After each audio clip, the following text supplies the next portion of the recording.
poison. You said it was destroying her core, and she would not survive half a month. But the doctor, who had been pale with terror moments ago, had already accepted Vanessa's massive bribe. He did not dare look at me. Then, syllable by syllable, he pushed me into the abyss. Reporting to the Lord, the little princess merely caught a bit of a breeze, but there may be Odo. It is only ordinary discomfort. The primary mistress is unsettled after childbirth, overly sensitive, and blowing a small matter out of proportion. My entire world shattered like a bolt from moments of blue. How could it suddenly change? I lay on the stone bed of the sacred infirmary, trembling violently. Every doctor in the Wind Kingdom was on edge for my sake. Yet my husband, Lord Ronan, was nowhere to be seen. I was used to his coldness. But at this moment, having gambled my life and burned my manor to bear this child, a ridiculous shred of hope still flickered in my heart. Years ago, when I was in a desperate situation, the young Ronan saved my life. That kindness became my lifelong obsession. But he had no idea that I was the sole pure-blooded daughter of the High Elfin King. When I met with disaster in my youth, I was rescued by him, the lord of a mere mid-tier elfin kingdom. To repay that debt, I concealed my supreme identity, even using a forbidden ritual to seal away the radiant wings of nature on my back that symbolized supreme divine authority. I willingly became an ordinary female elf, with no background, marrying into his territory. Under a false name, for years, I remained gentle and submissive, using my own pure-blooded mana to nourish his family, all for a sliver of his affection. Yet, I could never warm a heart of stone. In Ronan's heart, there was only ever room for his first love, Vanessa. The agony intensified as the mana and bloodlines within my body surged in a violent reverse flow, but I held on to my last strength. Yet, all that arrived was a cold, ruthless message from a god. My lady, the Lord is busy with official matters and cannot come. Please deliver the child on your own, and do not delay the Lord's business. At that moment, a self-deprecating laugh escaped my lips. This life of mine and the child in my womb never mattered to him. After an entire day and night of deathly struggle, the soft, fragile wail finally shattered the silence of the infirmary. This was my daughter, a precious treasure, bought at the cost of all my mana. I named her Iris. At that exact moment, my personal guard rushed in to report. My lady!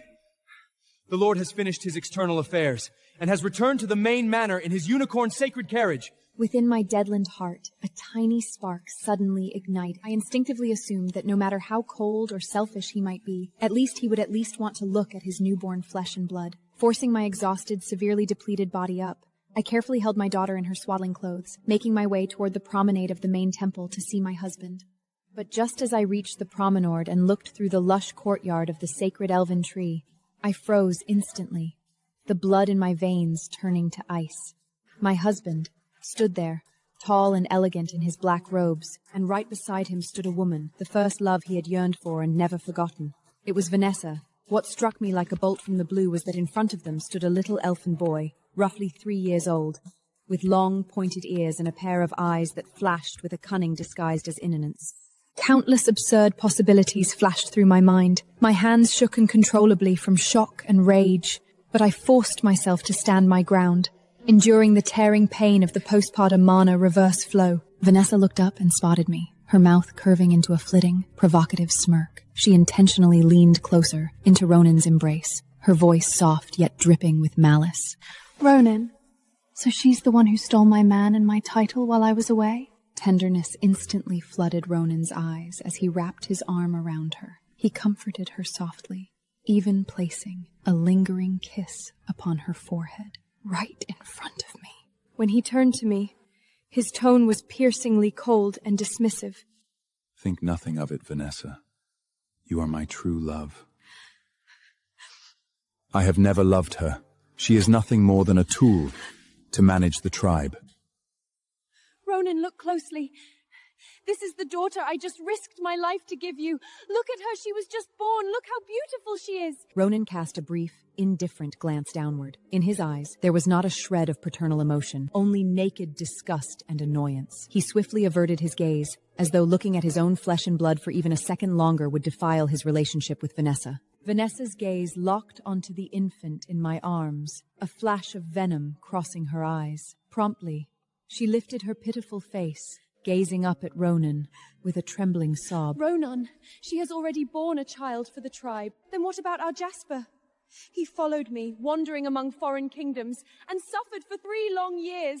He is your eldest son, the future heir of the Wind Kingdom. Looking at that 3-year-old elfin child clinging to their side, I felt as if my soul had been struck by lightning. It turned out that my suspicion was actually the truth. What exactly is going on here?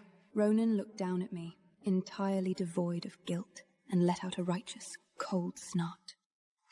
Good, you saw it. Saves me the trouble of explaining. When Vanessa left 3 years ago, she was already pregnant with my child! For these 3 years, she raised Jasper alone among foreign kingdoms, enduring endless grievance. Now that she has returned, I must make it them properly, restoring everything that belongs to them 1,000 times over! I stared at the picture-perfect family of 3 before me, as a boundless despair swallowed me like a tidal wave. Just as I was on the verge of collapsing, Ronan's mother, Elodie, walked over hoarsely, flanked by attendants. 3-year-old Jasper was incredibly sweet-talked, twitching his delicate little elven ears. He immediately ran over on his short legs and tightly hugged Elodie's leg. Grandma, I finally get to see you. Mother said you are the most benevolent and noble elder in the entire kingdom. Elodie, who was extremely superstitious about bloodlines and male esters, melted instantly. She gathered Jasper into her arms, treating him like her ultimate treasure. Seizing the moment, Vanessa leaned into Ronan's embrace, weeping with feigned grievance. It's all my fault. If I had been stronger, Your perfect grandson wouldn't have spent 3 years starving in exile. Elodie's heart ached for them. She snapped her head around to look at me with my deathly pale face and my weakly wailing daughter, her eyes instantly turning into daggers of piercing disgust. You nearly died just to produce a magicless, useless girl? What a pathetic waste! Pack up that defective brot and drag yourselves to the Withen Tower at the border right now. I won't let you bring your bad luck near my precious grandson. Rona, Iris is your flesh and blood too. How can you just let them trample all over us? But Ronan's face remained completely indifferent, his tone dripping with disdain. Mother is right. Jasper is the future and hope of Wind Kingdom. The daughter you gave birth to has a dull divine mark. She is utterly unworthy of living in the main manor. Going to the tower is your only option. Vanessa threw a provocative glance my way, squeezing her throat to spit out the most poison words. Loser. Since you possess no noble bloodline, Staying here will only bring you self-inflicted humiliation. looking at their hypocritical, I clenched my fingers, and the very last ember of gratitude within me was completely extinguished. The cold wind wowled through the withered tower, a place that never saw a single ray of moonlight. I held my frail little daughter close, huddling in the corner of the freezing stone wall, having barely survived childbirth, and with my mana completely burned out. My chest felt as if it were being torn apart by 10,000 winds. Just when I was completely helpless and desperate, the heavy wooden door of the tower was suddenly pushed open, and Ronan walked in, silhouetted against the light. In that single instant, a ridiculous shred of hope actually flared up once more in my deadland heart. He was the child's father, Had he finally softened, coming to bring some mana, to ward off the cold? Or to take my daughter and me back, forcing my mana-depleased body up? My pale lips trembled. Did you come to see Iris? She caught a chill, and the divine mark on her forehead is growing weaker and weaker. Please, save her. But before I could even get close, Ronan took a disgusted step backward. Seraphana, as if the child and I were some I only kind of came here filth. to warn you. Stay in your withered tower quietly. Sign this declaration relinquishing your rights as the primary mistress, and don't try any clever tricks. I felt as though I had been struck by lightning.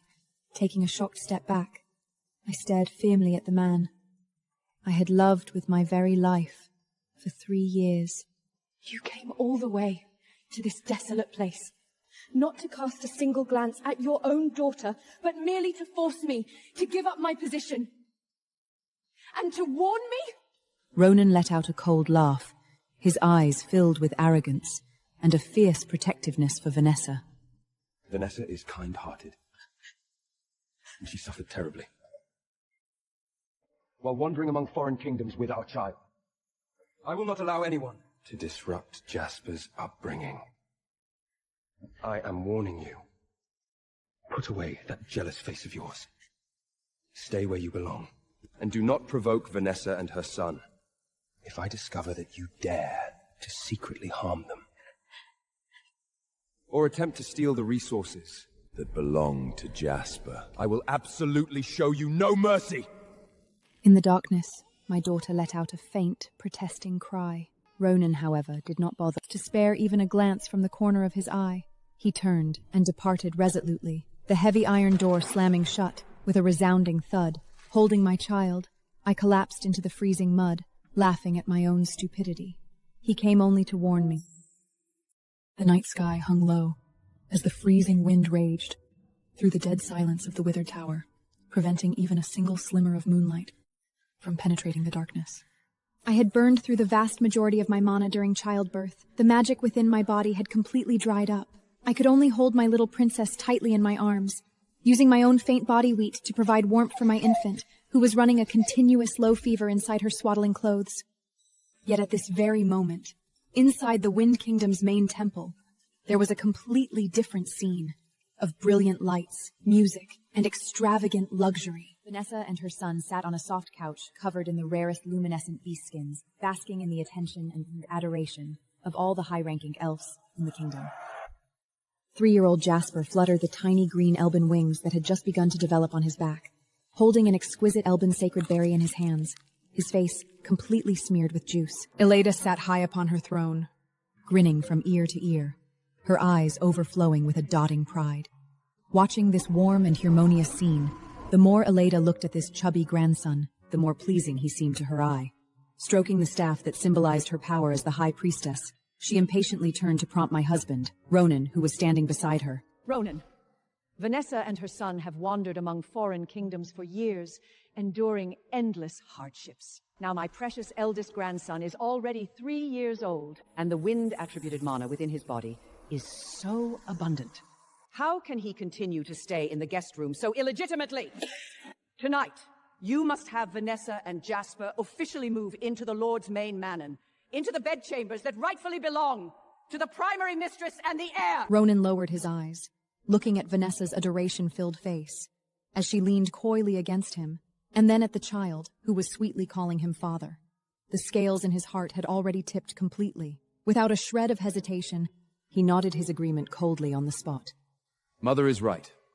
The best location in the main manor should naturally be reserved for the heir who truly carries the excellent bloodline of our kingdom. Seeing her son agree so readily, Eloi's face flushed with even more delight. Standing up hauntily while leaning on her staff, she addressed all the tribal high officials present in a grand, supreme tone. Not only that, Wind Kingdom has thrived to this day, and our bloodline is supreme. Jasper is exceptionally bright, displaying astonishing magical talent at such a tender age. He deserves the recognition of all kingdoms! I propose that in 3 days, we hold the most grand and magnificent official announcement celebration for 3-year-old Jasper. We shall high-profilely declare him as the primary heir of our Wind Kingdom's future. In 3 days, Jasper would be declared the primary heir. Following her move into the main manor, Vanessa began to carry herself entirely as the queen of the Wind Kingdom. Dressed in extravagant silks, she glided through the temple flanked by her entourage, soaking in the endless, shallow flattery.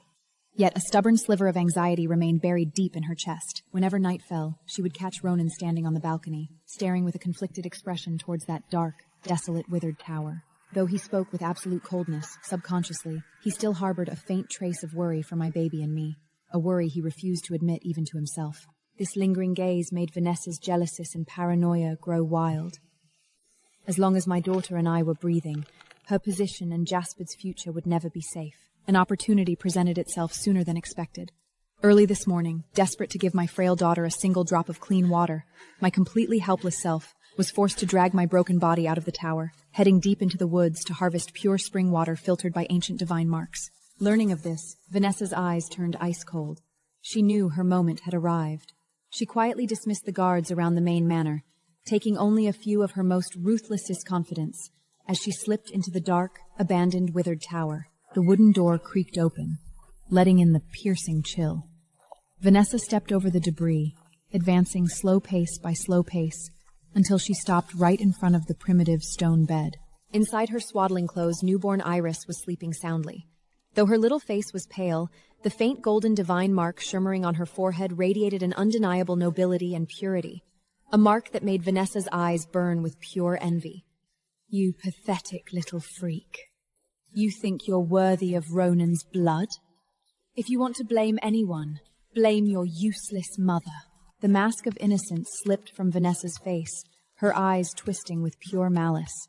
From her wide sleeve, she slowly pulled out a porcelain vial that emitted an eerie green glow. Inside was a forbidden, lethal toxin she had purchased at an exorbitant price from the black market. Soul-eating elixir, specifically designed to dissolve a newborn elf's mana core and cause their soul to rot away inch by inch. With a trembling hand, she popped the cork and violently clamped her fingers over my baby's fragile jaw. The sharp pain forced my sleeping princess to snap her eyes open, letting out a weak, agonizing cry. But Vanessa was entirely unfazed. With a distorted, demonic sneer, she forced the entire bottle of icy corrosive poison straight down my infant's tender throat. When I returned to the withered tower, thoroughly exhausted, and clutching that tiny container of pure spring water tightly to my chest, what greeted me was not the gentle sound of my daughter's breathing, but a deathly silence.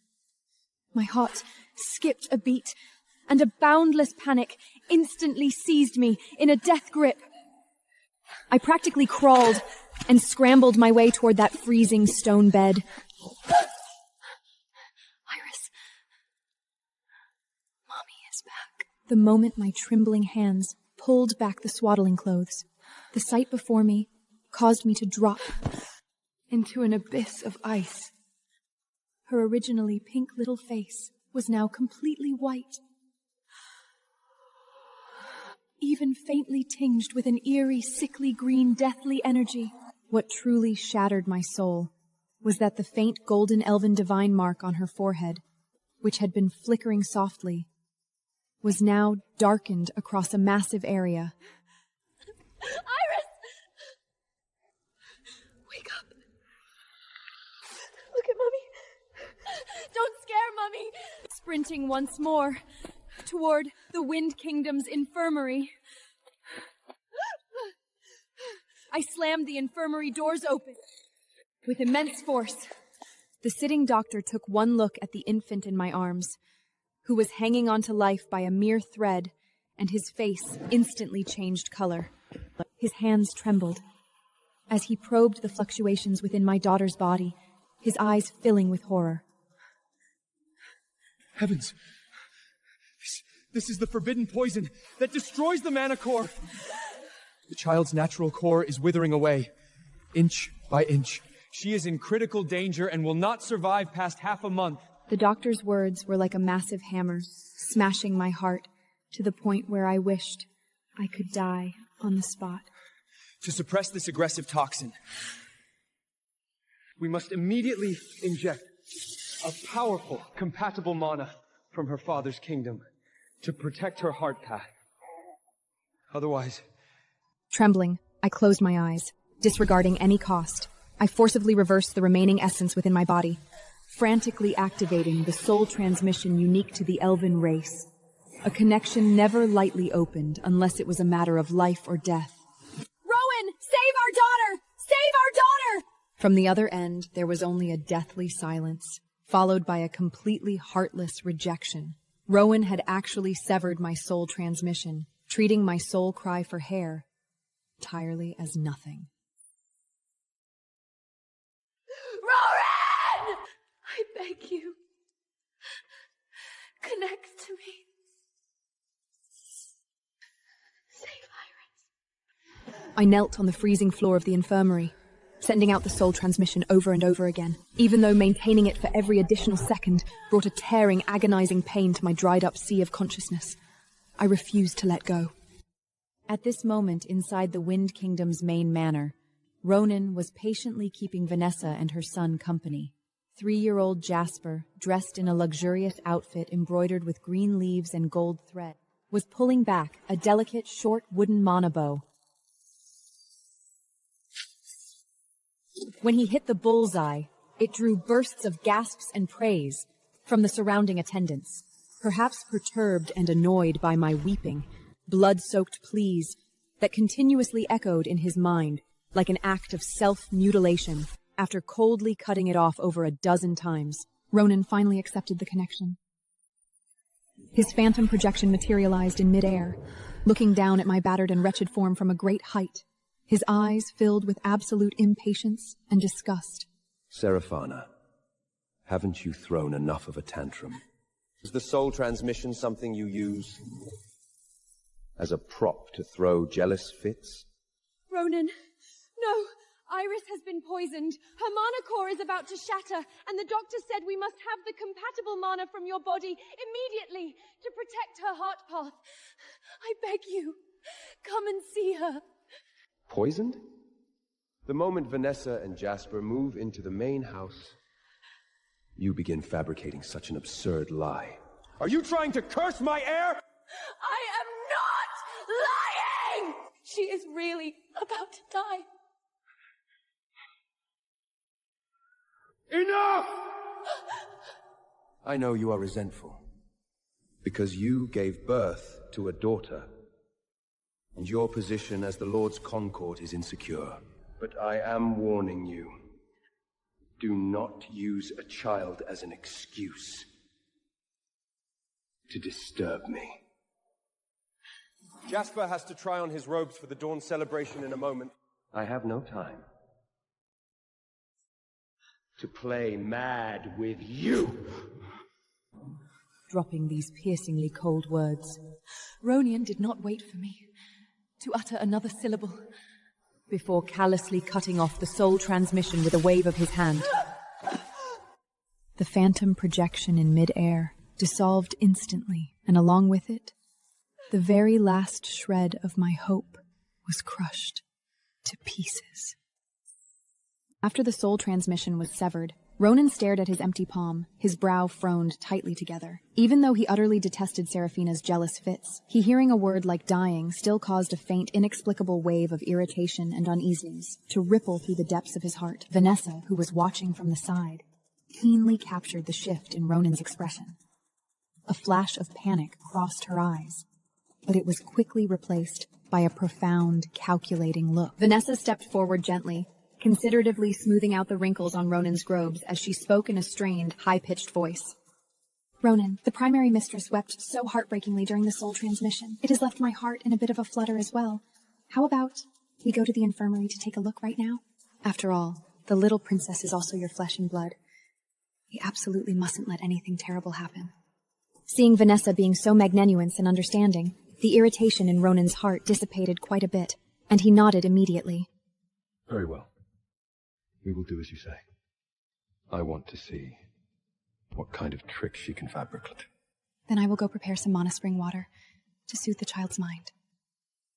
Wait for me a moment. Vanessa turned around, and the moment she was at an angle where Ronan could not see her, the tenderness on her face instantly transformed into a twisted, venomous malice. She did not go to prepare any spring water. Instead, she dispatched Trustficent carrying heavy gold mana crystals to secretly bribe the doctor who had received Iris. When Vanessa accompanied Ronan and arrived at the infirmary in a hurried rush, she took advantage of a gap while Ronan was speaking with the nurses outside, using the excuse of checking in, first to stealthily slip into the patient room ahead of him, entirely unnoticed.